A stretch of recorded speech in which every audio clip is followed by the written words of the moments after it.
जिले के तीनों प्रत्याशी यहां उपस्थित हैं। समाजवादी पार्टी के राष्ट्रीय अध्यक्ष का मैं आप सबकी ओर से हमारे जनपद हापुड़ में स्वागत करता हूं। इस क्षेत्र का और मेरे परिवार का एक लंबा रिश्ता है। ये चौधरी चरण सिंह जी की जन्मभूमि है और आप भी जानते हैं बीते कुछ दिनों में जब चौधरी साहब का भी निधन हुआ, चौधरी अजीत सिंह जी का, तो यही गढ़गंगा से ही आके उनकी हमने आखिरी रस्म पूरी की थी। और इसलिए भी महत्वपूर्ण क्षेत्र है कि चौधरी चरण सिंह जी की जन्मभूमि के अलावा ये उनकी कर्मभूमि रही। यहां बड़ी तादाद में किसान हैं, वही किसान जो आज बहुत उम्मीद रख रहे हैं 2022 के विधानसभा चुनाव।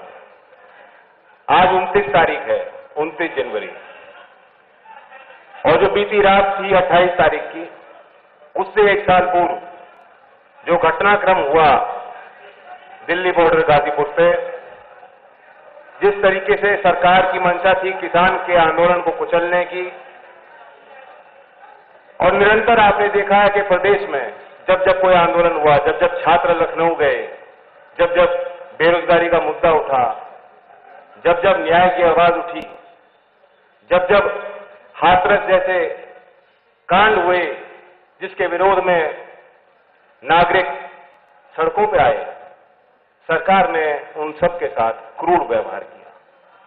लखीमपुर खीरी की घटना भी हम सबके दिलो दिमाग पे ताज़ी है और अभी भी उन किसान परिवारों के साथ न्याय नहीं हुआ। इस क्षेत्र में गन्ने की एक बड़ी पैदावार है और इसलिए इस बात को मैं कह रहा हूं क्योंकि मैं विश्वास दिलाना चाहता हूं कि हमारे मुद्दे क्या हैं। हमारे मुद्दे वही रहेंगे जो आज किसान और युवा हमसे उम्मीद कर रहा है। जिस तरह से एक सच्ची राजनीति चौधरी चरण सिंह ने करी, जब दो सच्चे लोग और संगठन साथ मिलकर काम करेंगे तो एक ऐसी सरकार हम आपको देंगे जहां नौजवान और किसान को पहली प्राथमिकता होगी। समय पे गन्ने की खेती कर रहे किसानों को भुगतान मिले, सभी फसलों में उचित मूल्य किसान को मिल पाए और नौजवानों को अच्छा रोजगार मिल पाए, वे स्वावलंबी बन पाए। यही हमारा आपके लिए सबसे बड़ा वादा है। बाकी आप जानते हो कि मुकाबला हमारा किन लोगों से है। वो निरंतर प्रयास कर रहे हैं कूटनीति के तहत कुछ ना कुछ बंटवारा हो जाए। हमारी लड़ाई भाईचारे को कायम करने की, संवैधानिक मूल्यों के तहत हम काम करेंगे। जो वंचित समाज है, जो गरीब वर्ग तबका है, जिसके लिए सरकार जिम्मेदार है, उस पर हमारी नजर रहेगी।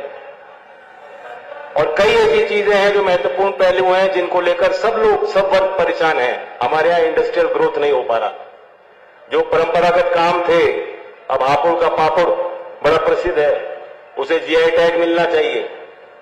जो छोटे कुटीर उद्योग जिसकी वकालत चौधरी चरण सिंह जी किया करते थे, उन्हें बढ़ाना चाहिए। वहां से रोजगार होगा, वहां से रोजगार बच्चों को मिल पाएगा, नौजवानों। आज इलाहाबाद की वो तस्वीर नौजवानों को याद रखनी चाहिए। यूनिवर्सिटी में जाकर घुसकर जो आपको पीटा जा रहा है, हजारों में नौकरी निकलती है और करोड़ों में जो है बच्चे उसके लिए कोशिश कर रहे हैं। तो ये बहुत बड़ा रोग है, बहुत बड़ी चुनौती है। मैं आपको वादा करना चाहता हूं, हमारी सरकार कभी भी जनता के आगे जिस तरह से क्रूर व्यवहार हुआ, लाठी का प्रयोग हुआ, बल प्रयोग हुआ, ऐसा व्यवहार कभी भी जनता के साथ नहीं करेगी। और लॉ एंड ऑर्डर, मैं याद दिलाता हूं, चौधरी चरण सिंह जी ने 1970 में गुंडा एक्ट पास किया था। वो बेहद सख्त थे और अखिलेश जी और मैं, समाजवादी पार्टी और राष्ट्रीय लोकदल और अन्य भी जो दल है हमारे गठबंधन में, जब शामिल होकर हम सरकार बनाएंगे तो कानून का राज होगा जो सबके लिए समान होगा। ये मेरी मुख्य बात थी, मेरा आपके लिए वादा था और मैं सबको धन्यवाद करते हुए अखिलेश जी को निमंत्रण देता हूं।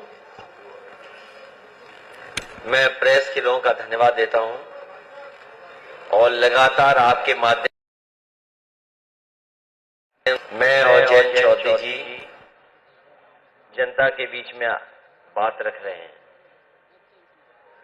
जहां से जयंत चौधरी जी ने बात शुरू की, मैं सबसे पहले चौधरी चरण सिंह जी की जन्म स्थानी पर और जन्म स्थान और इस धरती को सबसे पहले प्रणाम करता हूं।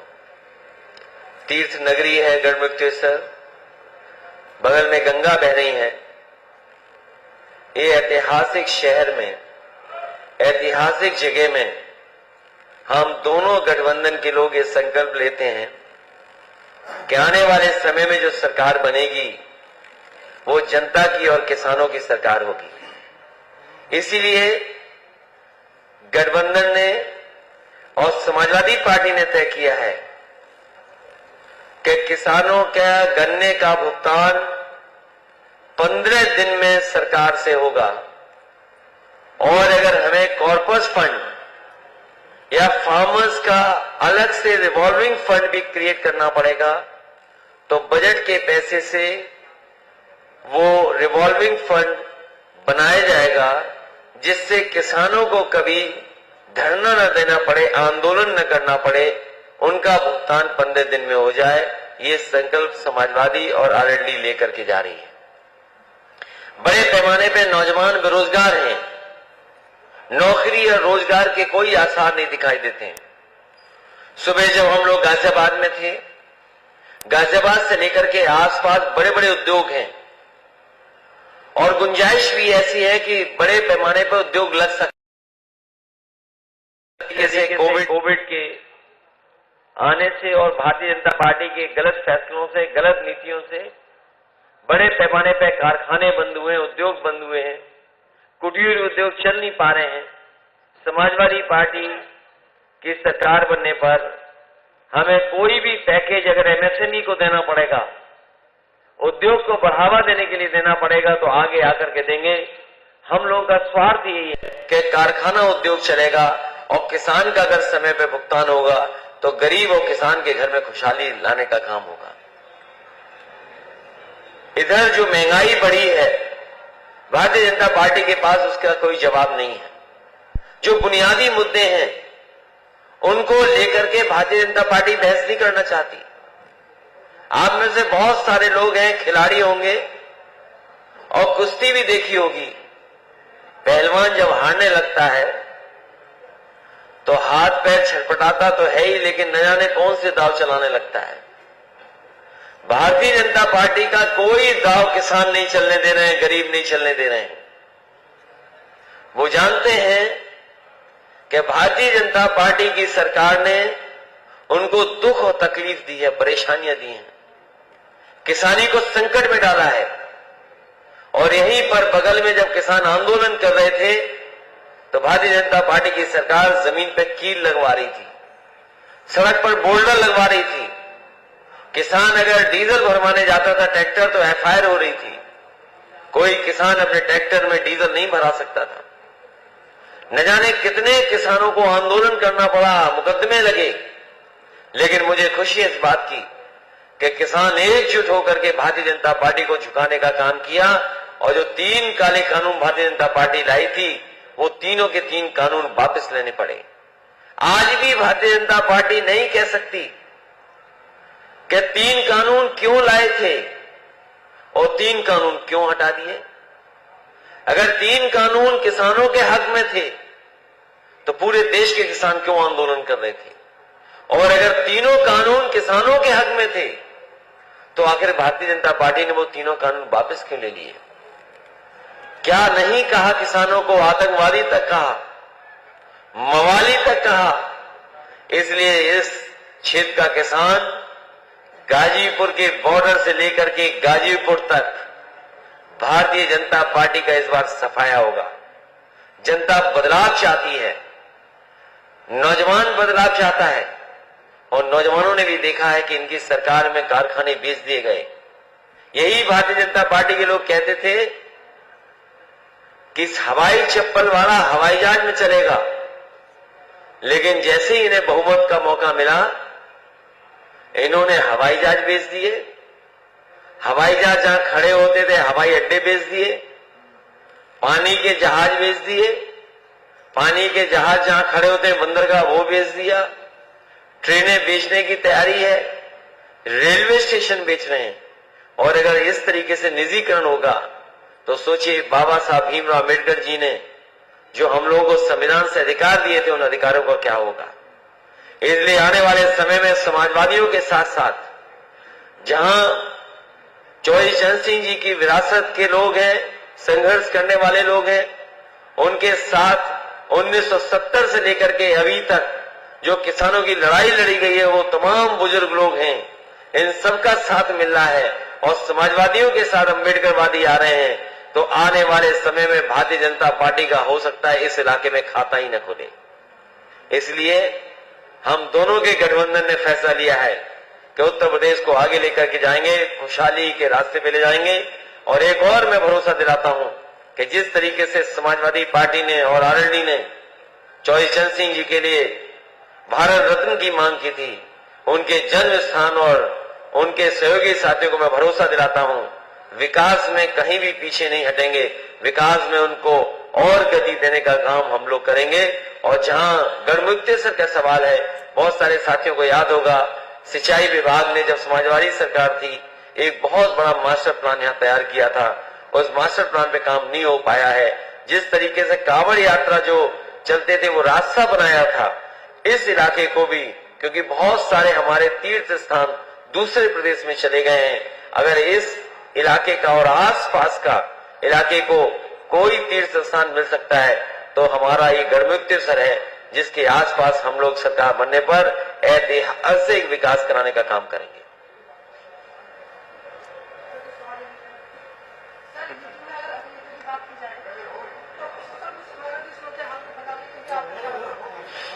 मैं इसके साथ साथ जो समाजवादी पार्टी के जिलाध्यक्ष हैं देवेंद्र जाखड़ जी, गौरव चौधरी जी राष्ट्रीय लोक दल के अध्यक्ष हैं, असलम चौधरी जो धौलाना के हमारे प्रत्याशी हैं, गजराज सिंह सुरक्षित हापुड़ के प्रत्याशी हैं राष्ट्रीय लोक दल के, रविंद्र चौधरी जो गढ़ के समाजवादी पार्टी के प्रत्याशी हैं।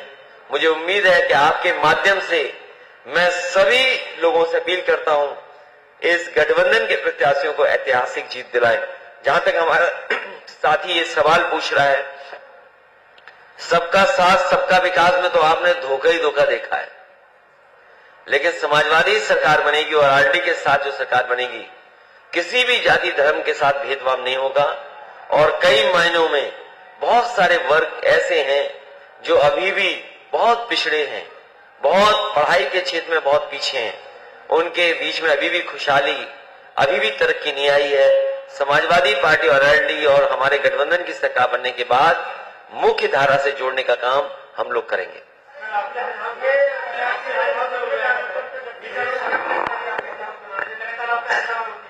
देखिए, भारतीय जनता पार्टी के वो पहलवान हैं जो हार गए हैं।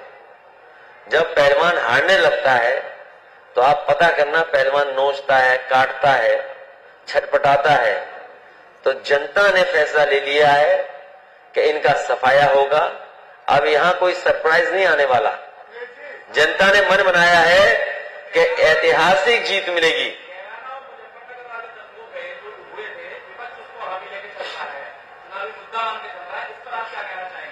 ये गठबंधन भाईचारे का गठबंधन है। ये गठबंधन हमारे गंगा जमुनी तहजीब को लाने वाला और पुनः उसको आगे बढ़ाने वाला गठबंधन है।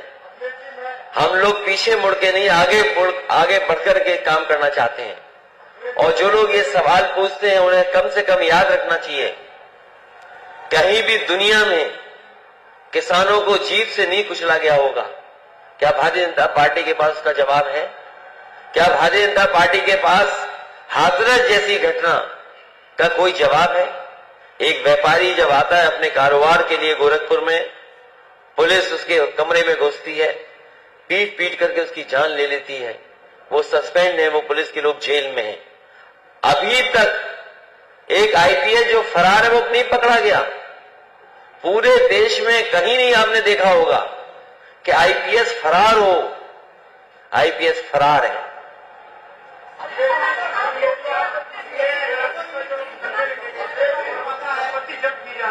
किसकी? देखिए, बड़े आंदोलन उत्तर प्रदेश में हुए, लोग आवाज उठाने आए, छात्र नौजवान अगर आवाज उठाने आए उन पर सब पे मुकदमे लगे हैं, बड़े पैमाने पे मुकदमे लगे हैं और नहीं करनी चाहिए। भारतीय जनता पार्टी के मुख्यमंत्री ने अपने मुकदमे वापस ले लिए, डिप्टी सीएम ने अपने मुकदमे वापस ले लिए, इसलिए झूठे मुकदमे तो वापस होने ही चाहिए। इन महिला को सुन लो, आवाज कम है उनकी। अरे सुनिए भाई साहब, उनकी आवाज सुन लेने दो, फिर वो नहीं पूछेंगी।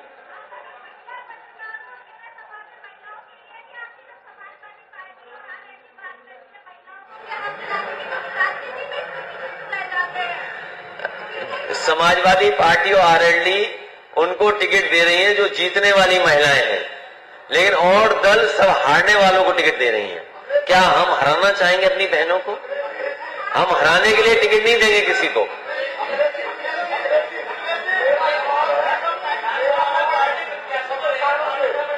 कहां पर?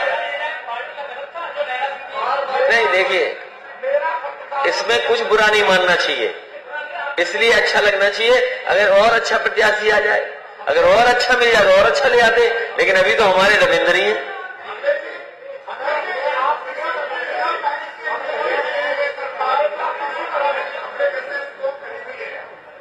भारतीय जनता पार्टी आपके हमारे फोन सुनने के लिए, आपके हमारे,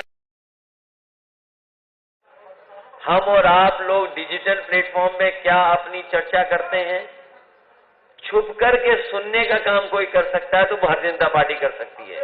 इसलिए हमें और आपको सावधान रहना पड़ेगा।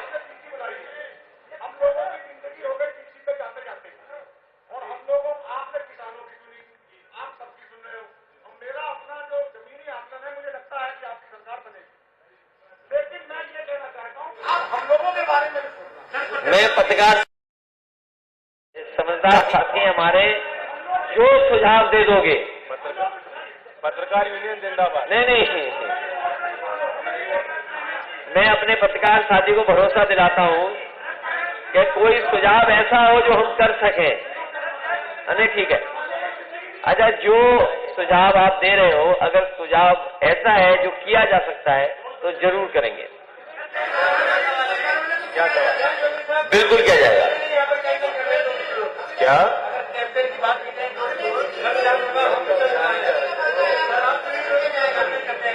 हमारा तो हर घर तक जारी है आवाज, और जितना संघर्ष हम लोगों ने किया है, हमारे कैडर ने किया है, लाठियां खाई है, सड़क पे रहे 5 साल। जाएंगे करण, हमने शुरुआत मुजफ्फरनगर से की है, जाएंगे करण। ये पत्रकारों की सुरक्षा के लेकर के जिस तरीके से फोन करने पर डायल 100 वाली गाड़ी तुरंत पहुंच जाती थी, उसी तरीके से विशेष सुरक्षा के लिए अगर अलग से व्यवस्था करनी पड़ेगी, डायल 100 की नहीं, अब जो डायल 112 उसकी गाड़ी बढ़ा करके कुछ पत्रकार साथियों की सुरक्षा करनी पड़ेगी तो की जाएगी।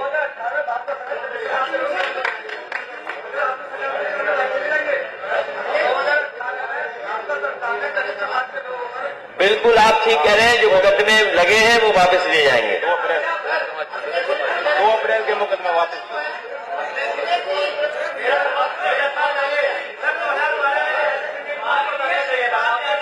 कोई बात नहीं, तुम पहले नहीं मिले ना हमें।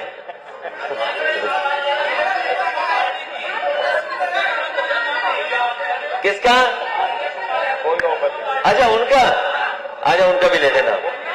जो पीएसपी है, प्रगतिशील पार्टी, नहीं विलय नहीं है, जितने भी दल हमारे साथ आए हैं, हम लोगों ने मिलकर के ये तय किया है कि कोई विलय नहीं करेंगे, क्योंकि हर दल के पास संगठन है और संगठन के साथ साथ उनके पास बड़ी संख्या में लोग भी हैं, तो इसलिए उनको साथ लिया है।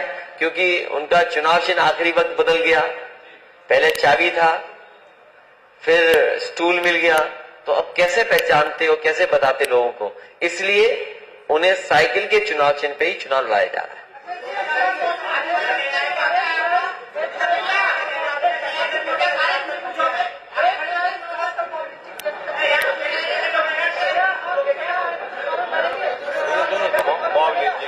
नहीं, बिल्कुल इस तरह का मॉब लिंचिंग या इस तरह की घटनाएं नहीं होनी चाहिए।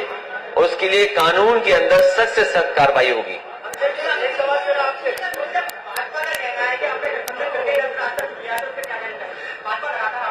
नहीं, भाजपा कोई मेरे रिश्तेदार है, मैं उनकी बात सुनूं। मैंने बड़ा विवेकपूर्ण एक फैसला लिया है कि मेरे लोगों का हित कहां सुरक्षित है, मेरे क्षेत्र का विकास कैसे होगा, और भविष्य की राजनीति, सकारात्मक राजनीति को देखते हुए फैसला है।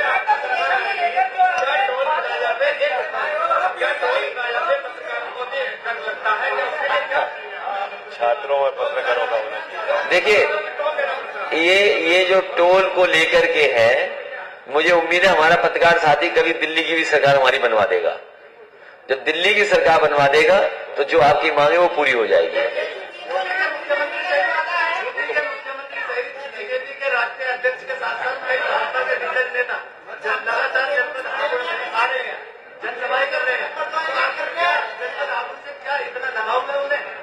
नहीं, जनपद हापुड़ से लगाव नहीं है।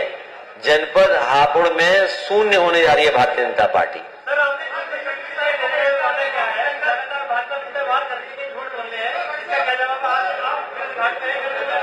देखिए, भारतीय जनता पार्टी के लोग और खासकर उनके मुख्यमंत्री 4.5 साल के कार्यकाल में एक भी बार बिजली का कारखाने का नाम नहीं लिया उन्होंने। और जब से हम लोगों ने कहा कि बिजली के कारखाने का नाम बताओ, तो पिछले कई महीनों से वो रट रहे हैं नाम, लेकिन अभी भी बिजली के कारखाने का नाम नहीं रट पाए हैं। 3x660 super critical thermal plant कभी सुना उनके मुंह से? और अभी तक एक बिजली का कारखाना बीजेपी ने नहीं लगाया। जो आज बिजली मिल भी रही है, वो सभी के सभी बिजली के कारखाने समाजवादी सरकार में ज्यादातर लगे हैं। उसकी वजह से उत्तर प्रदेश को 24 घंटे 18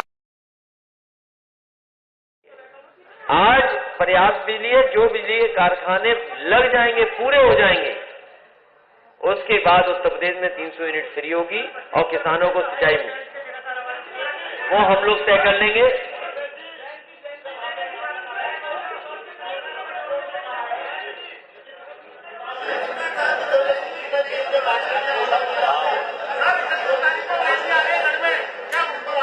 नहीं, ये अगर हम सुप्रीम कोर्ट ने नोटिस लिया है और अगर कोई बात समाजवादी पार्टी से पूछा जाएगा कि घोषणा पत्र में ये क्यों शामिल किया जा रहा है, मैं तो केवल एक उदाहरण देना चाहता हूं आपको। जिस समय देश में पीपीपी पे सड़कें बन रही थी, नहीं बन पाई। एनयूटी मॉडल आए, नहीं सड़क बन पाई। उस समय समाजवादी सरकार आगरा लखनऊ रेलवे बनाए, आगे का एक्सप्रेस वे बना। आज ये दावा करती है उत्तर प्रदेश सरकार की 6 लाख करोड़ का बजट है। अगर 6 लाख करोड़ के बजट में से हमें पैसा निकालना पड़ेगा घरेलू बिजली के लिए 300 यूनिट के लिए, तो कोई बहुत बड़ा काम नहीं है। और जो बिजली है उत्तर प्रदेश को मिल रही है, भारतीय जनता पार्टी को बताना चाहिए कि तुम्हारी सरकार 2 बार बनवाई है जनता ने, आपने उत्तर प्रदेश का बिजली का कोटा क्यों नहीं बढ़ाया? अगर कोटा बढ़ जाए, जैसे ही समाजवादियों ने तय किया कि 300 यूनिट फ्री बिजली देंगे, तो भारतीय जनता पार्टी ने कहा कि हम भी बिल आधा कर देंगे। तो अगर आधा बिल कर सकते थे, अगर आधा बिल आज कर रहे चुनाव के समय पे, तो 4.5 साल तक बिल क्यों लिया? क्या सबका बिल वापस करेंगे? हमारा स्टैंड वही है कि घोषणा पत्र में शामिल किया है 300 यूनिट फ्री दी जाएगी घरेलू बिजली और किसानों के लिए सिंचाई मुक्त होगी। जब भारत सरकार, आप एक क्वार्टर का पता कर लीजिए, डीजल पेट्रोल से बताओ कितना मुनाफा कमाया होगा। अगर हम 2014 से लेकर के हिसाब किताब लगा लें, आज जब हम बैठे हैं, तो दिल्ली की सरकार ने डीजल पेट्रोल से बताओ कितना मुनाफा कमाया होगा। कोविड में हमारे आपके सेविंग के अकाउंट के पैसे निकल गए और कुछ उद्योगपति दुनिया की सूची में आ गए। तो ये सोचना चाहिए, ये केवल मैनेजमेंट है, फाइनेंशियल मैनेजमेंट है। और जैसे समाजवादियों ने कहा कि ओल्ड पेंशन बहाल होगी, देखिए उत्तर प्रदेश के मुख्य सचिव कह रहे हैं कि न्यू पेंशन स्कीम अच्छी है। उत्तर प्रदेश के मुख्य सचिव कैसे कह सकते हैं? क्या इलेक्शन कमीशन को नहीं नोटिस देना चाहिए इनको? ये कौन है पॉलिटिकल पार्टी जो कंपेयर कर रहे हैं कि कौन सी पेंशन अच्छी है? ये चुनाव के बाद अगर तय करते तो ज्यादा अच्छा था। इसलिए नहीं, जवाब क्या है?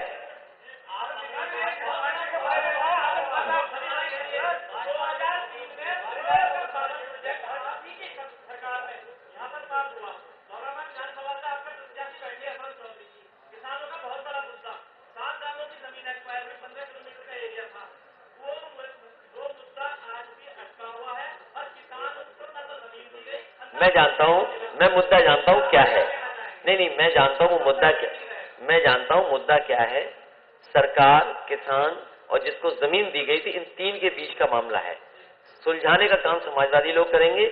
और आज भी किसान विकास के लिए जमीन नहीं रोकता। जब आपको उसको मुआवजा नहीं ठीक देते मार्केट वैल्यू का, तब वो नाराज होता है। जिस समय देश में लैंड एक्विजिशन का एक्ट बन रहा था, उस समय समाजवादी सरकार में 323 किलोमीटर में जमीन ली थी और एक भी आंदोलन नहीं हुआ, आप पता कर लीजिए। और जब आंदोलन करने वाले एक तेवतिया जी थे जो किसान आंदोलन करते थे, जेल में थे वो 1-1.5 साल से, उन्हें भी मुकदमे वापस लिए, जेल से बाहर किया और एक भी आंदोलन नहीं हुआ। इसलिए समाजवादी पार्टी किसानों से किसी विकास कार्य के लिए अगर जमीन लेगी तो मार्केट वैल्यू से ज्यादा उनको कीमत दी जाएगी। सर्किट रेट बढ़ा करके 4 गुना तो दिया ही दिया जाएगा, लेकिन सर्किट रेट इतना बढ़ा करके देंगे जिससे हमारा किसान संतुष्ट हो। क्या चीज? अरे उन्हें झूठा फंसा दिया। नहीं, बैनर में आता है फोटो, ऐसा क्यों है? आज नहीं आया होगा, तुम हमारे पेज पे देखो हर जगह। अरे हमारे मोबाइल में देख लेना, हमारे तो क्या बात करते हो, तुम देखना ही नहीं चाहते। तुम अच्छी चीज कभी देखना नहीं चाहते। ये सवाल आ चुका है। अरे चाचा, अब चुनाव लड़ रहे हैं, उनकी फोटो कैसे हो जाएगी? उनके हिसाब किताब में पैसा लग जाएगा, तुम्हें इतना नहीं पता? अरे चलिए, हमें जाने दीजिए और सभा के जो कार्यकर्ता हैं उन्हें धन्यवाद देने चाहिए। मैं सभी पत्रकार साथियों का बहुत बहुत धन्यवाद देना चाहता हूं। मैं धन्यवाद देना चाहता हूं मीडिया का। पूछो।